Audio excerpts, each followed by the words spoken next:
Bem-vindos a mais uma entrevista do JETV. As aulas à distância arrancaram esta segunda-feira para mais de 1.200.000 alunos, mas muitos regressam sem as condições para ter uma aprendizagem justa e eficaz. Milhares de alunos aguardam pela distribuição dos computadores e pela tarifa social de internet, que só deverá chegar em junho. No entanto, o real problema acontece em casa, com cerca de um quarto dos alunos a viver em condições de vulnerabilidades domésticas. Comigo, eu tenho a economista e professora da Nova School of Business and Economics para fazer uma análise sobre o tema. Olá, doutora Susana Peralta, obrigada pela presença aqui no JETV. Quais são os fatores sociais que contribuem para um ensino à distância desigual e quais são as principais consequências? Sim, olá Jéssica em primeiro lugar e olá às pessoas que nos estejam a ver na JTV, para mim é um gosto estar aqui. Então, o que nós fizemos nisto, que nós nem sequer lhe chamamos um estudo, nós chamamos um retrato, e eu queria também já agora dar créditos às pessoas que fizeram isto comigo, que foram a Mariana Esteves, o Pedro Freitas, o Bruno Carvalho, da Faculdade de Economia da Universidade Nova, e o Miguel Herdade, que está num instituto no Reino Unido, que é o Ambition Institute, que precisamente está preocupado com estas questões. É um instituto que trabalha neste âmbito das desigualdades educacionais. E o que nós fizemos foi fazer uma caracterização de como é que vivem as crianças em Portugal. E fizemos isto olhando para dados representativos, ou seja, dados oficiais do INE, que de facto são amostras representativas das famílias portuguesas, por um lado, e por outro lado, dados do Ministério da Educação, que esses cobrem todos os alunos, o universo dos alunos do ensino público em Portugal. E, portanto, de facto, isso também é uma das primeiros dados a termos em conta. Isto são dados que realmente são representativos e que realmente dão um retrato fiel daquilo que são as condições de vida e as desigualdades educativas das crianças. E o que é que nós fazemos?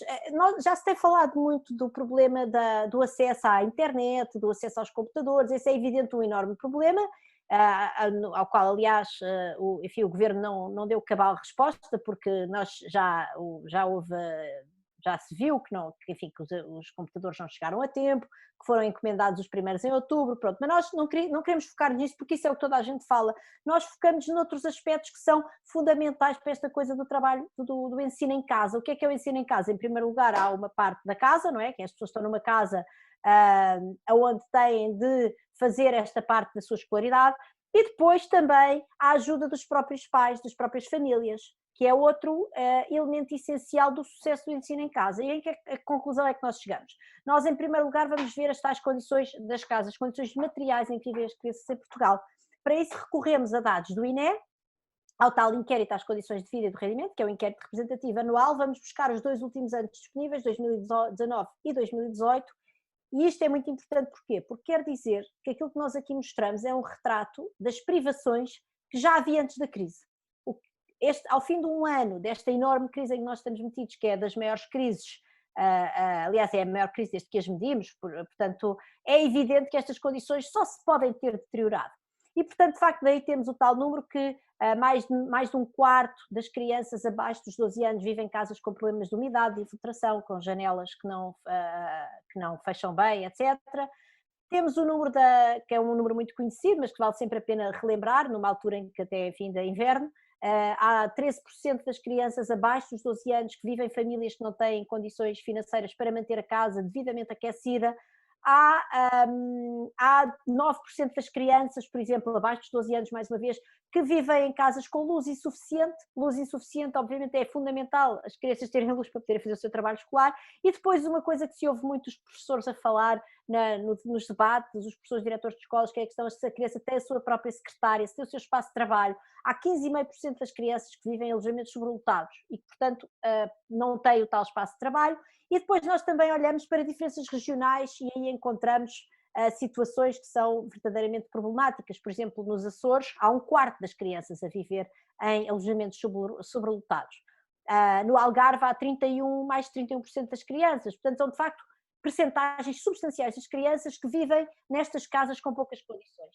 Quando falamos de situações em sobrelotação, falamos de quantas pessoas do agregado familiar a viver na mesma casa? Falamos da possibilidade das crianças terem o seu próprio quarto ou de dividir um quarto com uma criança do mesmo sexo se forem abaixo dos 12 anos. É uma definição oficial do Eurostat e do INE.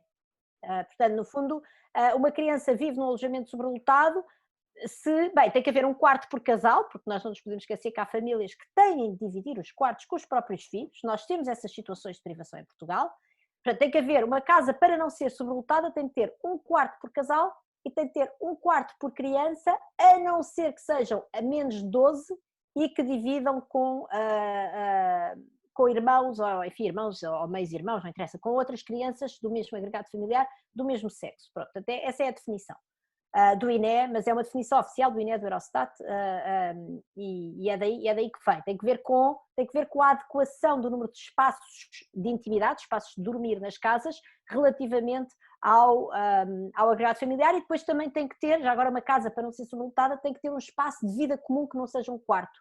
Porque, enfim, nós sabemos que há famílias que vivem em quartos, esta é a verdade, quer dizer, há gente que vive com grande privação material. Nós é que é muito fácil, digamos, para quem fala sobre isto nos espaços mediáticos, quase, aliás não é quase, nenhuma dessas pessoas vive nesse tipo de espaços. E por isso é que também é importante nós irmos ver estes números e vermos que realmente há pessoas que vivem em espaços que não têm dignidade, e os professores, aliás, sabem disso muito bem e muitas vezes alertam para isso no próprio debate público. Quando nós vamos à parte da alimentação, que é outra já agora que mais uma vez professores e diretores de escola têm insistido bastante, a questão das crianças terem comida ou não, e aliás não é por acaso que as escolas ficam abertas, mesmo no período de encerramento, para as crianças que têm direito a refeições escolares gratuitas poderem ir alimentar-se, porque de facto há crianças que se não for na escola não têm esta alimentação completa. E nós vemos, por exemplo, que há 9% das crianças em Portugal que não tem que 9% das crianças abaixo de 12 anos que vivem em famílias que não conseguem proporcionar uma alimentação completa e saudável, e temos o número da fome. 3% das crianças sub 12 em Portugal em 2018 tiveram fome e não tiveram, a família não teve condições financeiras para saciar essa fome das crianças. Isto depois tem grandes diferenças regionais já agora, mas mais uma vez isto é importante dizer que isto era os valores de 2018. Quer dizer, isto deve ter aumentado brutalmente, como é evidente nesta crise, nós ainda não temos os dados representativos de 2020, mas pronto. Portanto, isto aqui é um bocadinho o retrato do que é que são as condições materiais destas crianças, e depois nós também vamos ver então o tal aspecto da educação dos adultos. Há vários estudos que mostram que quem se ocupa mais, quem dá mais atenção às crianças nesta coisa do estudo em casa são as mães. Há vários estudos também que mostram que é o nível de educação da mãe que tem um impacto, no maior impacto no desempenho escolar das crianças, mesmo sem ser em contexto de ensino em casa, e então nós temos este valor que é, isto é do universo, são todos os alunos, até ao 9º ano do ensino público em Portugal, no ano letivo 2017-18, que é o último para o qual temos dados, apenas uma em cada 5 crianças tinha uma mãe com um grau de ensino superior em casa. Uma mãe, e portanto isto quer dizer que há 4 em 5 crianças que têm adultos em casa que com alguma probabilidade vão estar em dificuldade, não vão ter os meios necessários para ajudar as crianças no momento do estudo. Porque enfim, se nós todos sabemos que quem tem crianças que já tiveram em casa o ano passado, eu tive e agora tenho outra vez, que várias vezes por dia a pessoa é solicitada, não é? E realmente para isso é essencial ter adultos em casa com graus de educação que lhes permitam dar esse apoio. Em Portugal nós não temos esses graus de educação. E portanto, e também temos já agora dos próprios dados do Ministério da Educação, a percentagem de alunos que são cobertos pelos serviços de ação social escolar, que são alunos que que estão em escalões do rendimento, do primeiro e do segundo escalão de rendimento, que têm direito ao abono de família, portanto são pessoas de baixos recursos, e há municípios, há mais de 60 municípios em Portugal, em que mais de metade dos alunos são beneficiários deste apoio da ação social escolar. Portanto estamos de facto a falar de realidades sociais muito frágeis, de crianças com grandes vulnerabilidades ao nível económico, não é? Portanto, o que é que isto conta? Qual é a história que isto conta? É assim, nós temos um sistema de ensino, aliás o nosso e todos os outros, porque Portugal não é exceção, que é um sistema de ensino muitíssimo desigual. Já antes da pandemia, nós fomos olhar para os resultados das provas de aflição, os resultados dos exames nacionais do 4º, 6º e 9º ano, dos últimos 10 anos letivos, antes da pandemia, e nós temos, por exemplo, que as crianças que são beneficiárias da tal ação social escolar têm o dobro das negativas e têm metade da nota 5 das outras. As crianças cuja mãe não tem ensino superior, mais uma vez, têm o dobro das negativas e têm metade da nota 5 das outras. Grosso modo, depois isto tem pequenas variações, estamos a olhar para português, para matemática, para qual dos anos, mas esta é a mensagem geral. Portanto, era um sistema de ensino que já era muito desigual, mesmo quando as crianças estavam todas metidas na escola, e já agora isto são desigualdades, isto é importante, medidas ao nível do ensino público apenas, nós não temos dados para o ensino privado. E o que é que acontece? Acontece que neste momento nós estamos a pôr crianças num contexto doméstico em que de facto não só a qualidade da casa, a qualidade também do próprio local onde as pessoas vivem, nós também temos a informação sobre isso, sobre o crime, a poluição no local de vida, como depois este recurso fundamental, que é o recurso do nível de educação dos adultos lá de casa, não é? Vai pôr as crianças numa situação de ainda muito maior desigualdade. Por outro lado, nós já sabemos, porque houve países onde esse estudo já foi feito, o que é que aconteceu em 2020. O Reino Unido já fez esse estudo, a Alemanha já fez esse estudo. Portugal ainda não fez esse estudo, porque esses dados iam começar a ser recolhidos em janeiro, mas nós temos uma situação em que, nesses países onde já foi feito esse estudo, nós sabemos que o fosso que já existia piorou, ou seja, que aquilo que era a desigualdade de base nos anos em que havia ensino normal, no ano 2020, com muito ensino em casa, o fosso agravou-se bastante entre as crianças mais favorecidas e os menos favorecidos. E, portanto, aqui a nossa mensagem é assim, não há segredo. Nós ainda não recolhemos esses dados em Portugal, mas nós já tínhamos um ensino desigual. Nós temos uma situação mais precária do que estes dois países que nós fomos buscar os estudos, Reino Unido e Alemanha, em termos do nível de educação das mães e também da própria condição material das famílias, porque, enfim, Portugal é um país com uma das maiores taxas de pobreza material certamente da União Europeia, e certamente da União Europeia, vamos dizer, nos países mais antes do alargamento, não é? E, portanto, quer dizer, é evidente que nós, quando formos medir o que é que aconteceu a estas crianças durante este período de escola em casa, as desigualdades só podem ter aumentado. Essa é a mensagem desta nossa compilação de indicadores, no fundo, não é?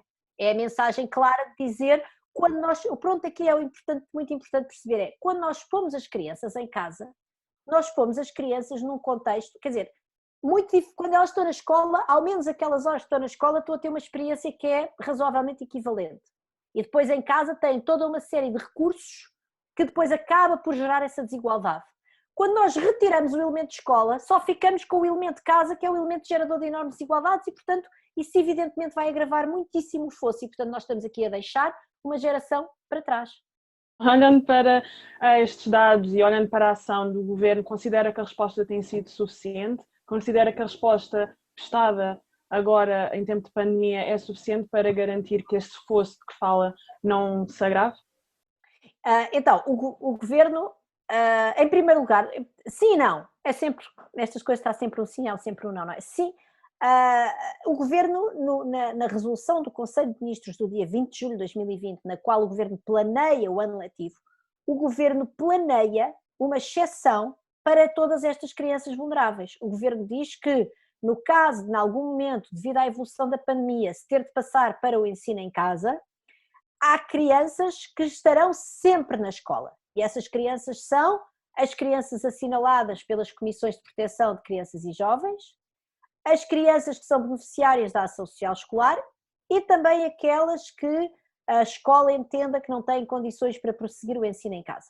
E, portanto, essa exceção está lá, consagrada. Agora, verdadeiramente, ela não está a ser implementada, se calhar, tanto quanto devia. E, de facto, na sexta-feira saíram no final da semana passada, saíram umas indicações do Ministério para, de facto, as escolas poderem receber presencialmente os alunos, por exemplo, em risco de abandono escolar, que é um bocadinho uma tradução desta ideia, que são aqueles alunos que não têm capacidade em casa para seguir o ensino, que as famílias não lhe podem dar esse apoio e que acabam por não estar presentes nas aulas online, que acabam por não assistir às aulas na televisão. Portanto, essas regras estão lá, mas estão muito, neste momento, estão um bocadinho deixadas ao grau da autonomia das escolas, o que tem um lado bom porque aproveita ao máximo as possibilidades de cada escola de implementar este tipo de situações, mas tem um lado negativo que é um lado de o próprio Ministério não se compromete com metas, por exemplo, e portanto isso é problemático. Por outro lado, nós sabemos que o Governo tinha-se comprometido a equipar as famílias digitalmente e isso não foi feito, e tu própria mencionaste no início da nossa conversa a questão também da tarifa de internet social, portanto isso ainda não está feito. mas eu gostava mesmo muito que as pessoas percebessem que isto vai muito para além dos computadores, e aliás não sou eu que digo isso, os próprios professores, o Filipe Lima, que é o presidente da Associação de Diretores de Escolas, tem insistido muito nisso, isto vai muito para além dos computadores, mas certamente que o computador, não resolvendo os problemas todos, é um elemento essencial para o ensino em casa e o Governo não cumpriu. E o Governo, aliás, encomendou uma parte substancial dos computadores a 31 de dezembro, eles vão chegar no final de março, eu espero que no final de março as crianças estejam de volta à escola, pelo menos as mais pequenas e certamente as mais desfavorecidas, como não deviam ter saído as mais desfavorecidas. E, finalmente, também me parece que o Governo falha, e aí de uma maneira que a mim me parece realmente muito grave, que é na questão, que é outro efeito, na verdade, que é gerador de desigualdades, porque o que é que acontece? O Governo diz o seguinte: sempre que houver um dos adultos da família que esteja em teletrabalho, supõe que esse adulto da família tem a obrigação de manter o seu teletrabalho e, simultaneamente, ocupar-se das crianças. Ora, ainda ontem vinha, eu peço desculpa, vou mencionar um órgão da concorrência, mas vinha no Público ontem uma reportagem acerca, por exemplo, de uma mãe cujo nome eu retive porque me partiu o coração, que é uma Joana, que é operadora de call center, trabalha das 10 às 19, tem um intervalo de 40 minutos e está em casa sozinha, porque o cônjuge tem um trabalho fora de casa, está em casa sozinha, tem de garantir a sua prestação profissional, porque o Governo entende que ela, estando em teletrabalho, tem condições para manter o teletrabalho e simultaneamente ocupar-se das crianças essas que têm 5 e 8 anos. Ora, isto é impossível. E isso é mais um fator gerador de enormes desigualdades, porque repara, há uma burguesia do teletrabalho. Há uma burguesia do teletrabalho, que não são as operadoras de call center, há uma burguesia do teletrabalho que são quem? As pessoas que trabalham no setor dos serviços, como eu, extremamente diferenciadas, e para nós é muito mais fácil, porque eu tenho uma flexibilidade de horário, eu tenho as minhas aulas, se eu quiser, se eu realmente precisar de atrasar, de interromper uma aula de 10 minutos, não tenho, o meu emprego não está, nem sequer a minha relação com os meus alunos, mas muito menos o meu emprego está em risco por causa disso. É evidente que eu só o faço em caso estritamente necessário, mas como tenho 3 crianças em casa, o ano passado cheguei a fazer isso. Isso que é mais uma vez gerador de enormes desigualdades, e não é só isso, há muita aquilo que eu chamo a burguesia do teletrabalho, na qual me incluo, portanto estou a falar de mim mesma, que tem possibilidades económicas para pagar, nem que seja algumas horas por dia, um apoio doméstico, que também lhe permite assegurar o seu teletrabalho em condições de maior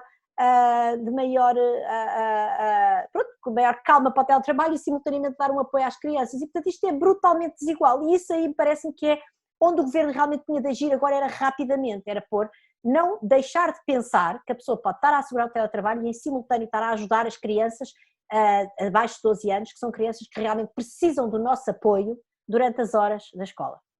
Obrigada, doutora Susana Peralta, por esta análise sobre o ensino à distância e como isto pode afetar as crianças mais vulneráveis. Acompanhe este e outros temas aqui no Jornal Económico. Obrigada.